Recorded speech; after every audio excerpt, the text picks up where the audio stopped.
Assalamualaikum warahmatullahi wabarakatuh. Saya dengan Anggra Putri Tania. Jangan lupa like, share, and subscribe channel Lentera Jawi. Terima kasih.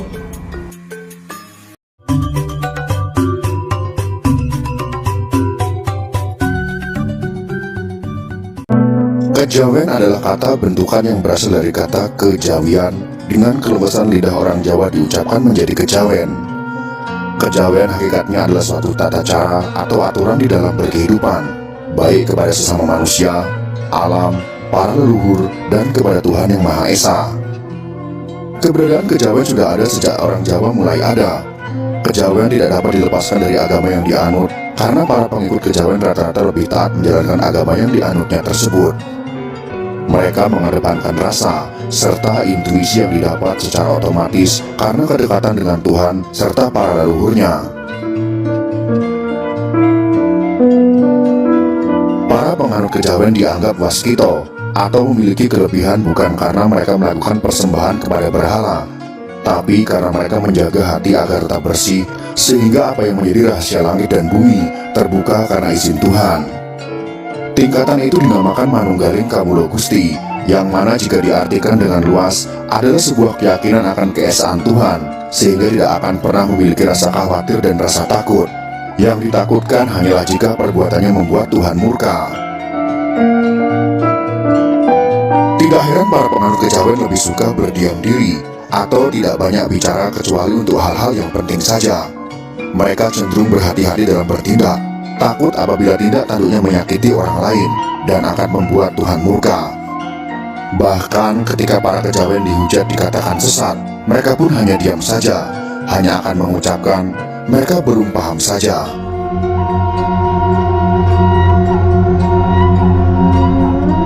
Pada masa sekarang ini, banyak orang menilai ajaran Jawa melenceng, karena ajaran kejawen identik dengan sesaji serta ritual-ritual yang dinilai sudah tidak kompatibel dengan perkembangan zaman saat ini. Bagi orang yang kurang memahami akan mengatakan, sesaji merupakan bentuk persekutuan dengan makhluk halus atau jin sesat, dan dianggap tidak sesuai dengan ajaran agama. Penilaian itu diperkuat dengan tayangan-tayangan di televisi mengenai keberadaan dukun yang menggunakan sesaji, serta keris sebagai media. Hal tersebut menjadikan banyak orang antipati dengan ajaran kejawen.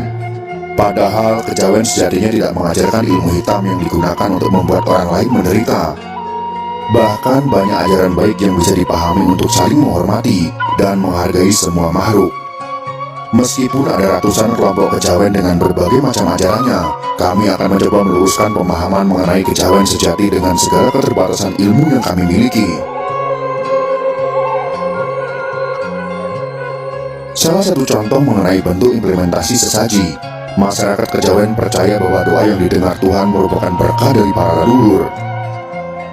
Mereka meyakini jika mendoakan leluhur, maka leluhur juga akan mendoakan keturunannya yang masih ada di dunia agar Tuhan memberikan segala kemurahannya. Penjelasannya adalah, meskipun amal kebaikan terputus, bukan berarti doa orang sudah meninggal tidak didengar oleh Tuhan. Berawal dari hal tersebut, para penganut kejawen melakukan ritual-ritual budaya yang menggunakan simbol-simbol dalam bentuk sesaji, bunga, kemenyan, minyak, dan sebagainya, yang kemudian dipadukan dengan ajaran agama yang masuk di Pulau Jawa. Namun kemudian muncul pemahaman baru mengenai keberadaan sesaji ketika beberapa orang menyelewengkan ajaran leluhur. Leluhur bermakna pendahulu yang memiliki luhur budi pekerti baik. Biasanya adalah orang yang berjuang di bidang agama, misalkan wali Tuhan, kiai, para pemuka agama, ataupun para pejuang bangsa yang telah mengorbankan jiwa demi negara. Sesajen dijadikan sebagai media persembahan untuk jin atau makhluk halus lain yang berlaku sebagai perewangan. Perewangan adalah sosok jin negatif yang berlaku layaknya pembantu, bisa disuruh melakukan banyak hal, terutama yang berkaitan dengan duniawi. Biasanya penggunaan perewangan diawali dengan perjanjian, dan si pemilik perewangan wajib memberikan sesaji sebagai upah. Namun, itu semua akan ada kompensasi di akhir karena tindakan itu menyekutukan Tuhan. Hal tersebut bisa disederhanakan menjadi klenik, agar kita bisa memahami kejawen dan klenik itu berbeda. Meskipun sekali lagi kita sampaikan, ajaran kejawen sejatinya tidak lepas dari hal-hal luar logika, atau diibaratkan bonus dari Sang Pencipta, Beda halnya ketika memang bertujuan untuk mencari kesaktian. Makna sesaji.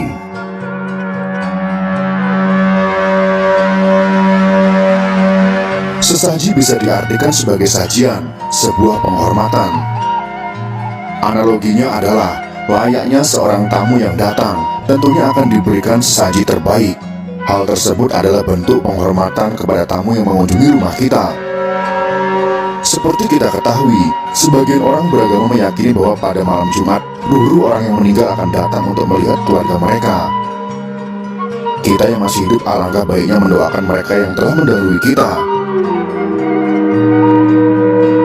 Didasari itulah, masyarakat Kejawen pada malam Jumat kemudian menyajikan sesaji sebagai wujud penghormatan kepada para leluhur dan pendahulu. Di samping mereka juga berdoa menurut agama serta keyakinan mereka masing-masing. Filosofi sesaji bunga.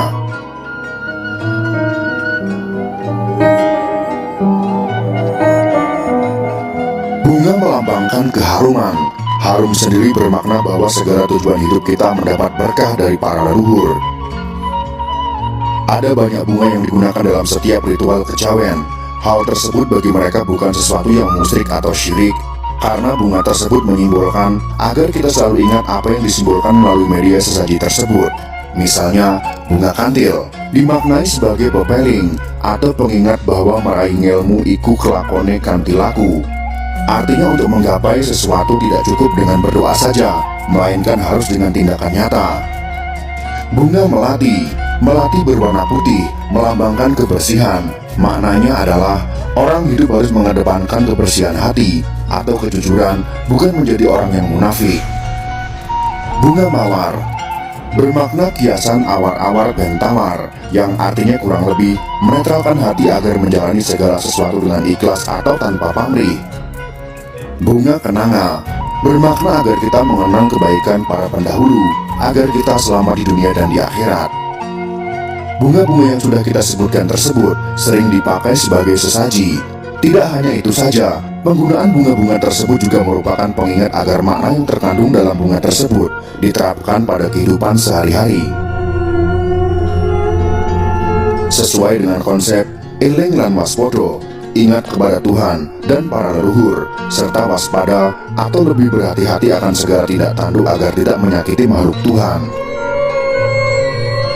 Kita pahami bahwa dunia terbagi dua sisi yang berlawanan, yaitu sisi baik dan sisi buruk. Ibarat mata pisau jika digunakan seorang tukang masak akan menghasilkan masakan yang lezat. Namun jika jatuh ke tangan seorang yang jahat, pisau bisa membuat orang lain celaka. Begitu juga dengan sesaji, akan berbeda makna jika dikaitkan dengan sebuah persembahan kepada sosok sesembahan, seperti yang sudah kita bicarakan pada video ini.